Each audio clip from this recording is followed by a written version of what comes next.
Good afternoon, Suburban readers, Suburban viewers. Daryl Wiseman, editor-in-chief here, with a very special guest, Natasha Hausdorff from London, and James Bloomfield, a member of the board of directors of Stand With Us Canada that is sponsoring this event tonight.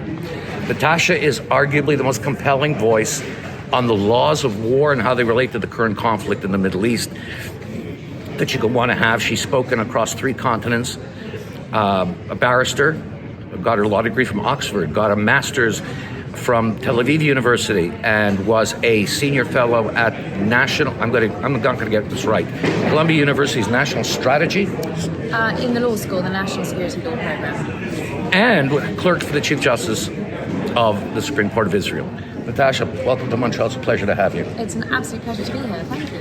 How did you get involved? What compelled you to get involved explaining the laws of war and rebutting the myths and the lies hurled at Israel? How did it start? What event? What happened? Because this isn't the first time. We've, in the post-war era, we've lived through Zionism, racism for 20 years in the United Nations. We've lived through condemnations in Gaza 1, Gaza 2, Lebanon 1, Lebanon 2. Why now? Well, I think we first started to see the major misrepresentations about the law of armed conflict coming out of the caste-led war back in 2008. I remember a lot of these accusations of disproportional conduct, targeting of civilians going back that far. I would say that the first interview or debate that I engaged in a public arena was back in 2014, when we had similar allegations, including that of genocide being levied against Israel. That was in the context of another war in Gaza, Protective Edge, Tzuk. So I have certainly been doing this for a number of years, and principally on the basis that I actually understood what the laws of armed conflict said. I'd studied them both at Oxford University and then later at Tel Aviv University, and I recognised the incredible disconnect between the reality, what the legal framework dictated, and what was being said about it, not just in the media, but unfortunately by people who should know better, including sometimes military professionals. What event sparked your public voice? Do you remember what the first coming out of Natasha Hausdorff was? Yes, that was a debate I was invited to do back in 2014, and that was on the basis of having phoned in to a radio station, LBC, many times as a student. I was invited to provide a young voice, and I realised leaving the studio after that hour's exchange that this was something I needed to do in a more concerted fashion. So that was just over 10 years ago. The past 18 months have got to have been crazy. They have, around the clock, and balancing all of this with a practice back in London has certainly. So you're still a practicing barrister? I'm starting the trial on Monday. And you were with Skadden Arps, which is totally removed from this.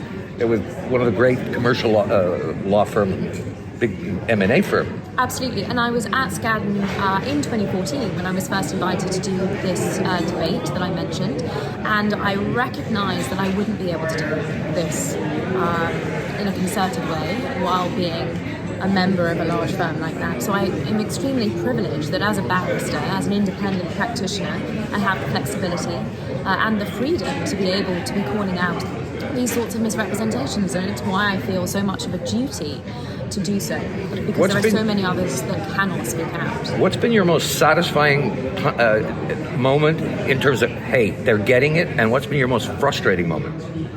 Like they know what I'm saying is right, but they still won't say yes.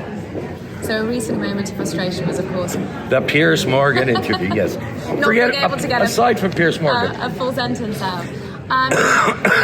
You kept your dignity. You were wonderful, and everybody thought Piers was crazy. Well, I can tell you about an exchange I had in Canberra with the head of the Middle East desk at the Foreign Affairs and Trade Department about this concept of a two-state solution. I was told that the Palestinians must have a state. And when I simply asked the question why, I was met with shock and confusion. So I said, in order to provide a little bit of context to the question, that the Palestinians have an autonomy, they have self-governance in the West Bank, they have certainly self-governance in Gaza. Since Israel's withdrawal in 2005, we've seen the consequences of that. Of course, you will know that self-determination does not give you a right to a state in international law. And now, of course, this conversation was after the 7th of October. a state would simply be seen as a reward for terror. So I restated my question and asked, why must the Palestinians therefore have a state? I was told that the individual counterpart on the other side of the table was dumbstruck by the question, and the frustrating element was having to move on from that without teasing out why it is that someone clearly responsible for making policy on these issues would be dumbstruck by such a very fundamental question and unable to articulate and properly justify the policy position that they were espousing. So I'd say that was an element of serious frustration. You know, I get messages from around the world on a daily basis of people saying either this has changed their minds or this has helped them enormously.